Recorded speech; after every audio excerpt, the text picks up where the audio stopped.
সম্ভবত এই ওয়েডিং সিজনের এটাই ছিল আমাদের লাস্ট বিয়েবাড়ি, কারণ এরপর আমাদের আর কোনো বিয়েবাড়ির ইনভিটেশন ছিল না। আর এই ওয়েডিংয়ে কিন্তু আমাদের পরপর অনেকগুলো বিয়ের ইনভিটেশন ছিল। তো এইখানে আমি একটা আনারকলি স্যুট পরেছিলাম, কারণ অনেকগুলো বিয়েবাড়িতে আগেরগুলোতে সবকটাতেই শাড়ি পরেছিলাম, তো ভাবলাম এটা আনারকলিটা পরা যাক। তো ফার্স্টে আমরা গিয়ে স্টার্টার খেয়ে নিয়েছিলাম, আর পাশেই পিছন ঘুরে দেখি আশা দিই।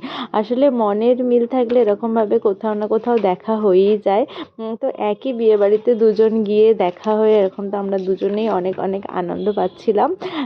ফাইনালি যে কোনো একটা বিয়েবাড়ি আশাদির মনে মনে ইচ্ছা ছিল যে কোনো একটা বিয়েবাড়িতে আমাদের একসাথে যাওয়া হবে, তো সেটা হয়েই গেল। তো ওখানে গিয়ে আমরা অনেকগুলো ছবি তুলে নিয়েছিলাম, আর পাশে একটা সুন্দর মন্দির ছিল, ওখানেও আমরা অনেকগুলো ছবি তুলেছিলাম। আর ওই দিন এত ঠান্ডা ছিল কি বলবো, কোনো মতে ছবিটা তুলেই আবার সোয়েটারটা পরে নিয়েছিলাম।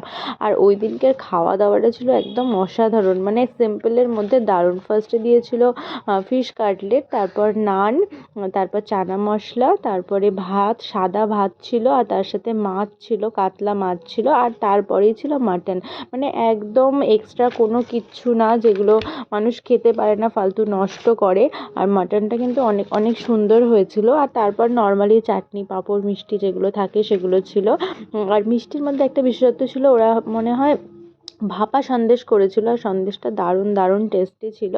তো এই ছিমছাম খাওয়া দাওয়াগুলোই আমার সবচেয়ে বেশি ভালো লাগে, মানুষ খেয়েও তৃপ্তি পায়, আর যারা করে তাদের এক্সট্রা কোনো খরচাও হয় না, মানে বাজে পয়সা খরচাও হয় না, কারণ মানুষ বেশি আইটেম করলে খেতেও পারে না। তো আজকে ব্লগটা এই পর্যন্তই, দেখা হচ্ছে নেক্সট ব্লগে, টাটা।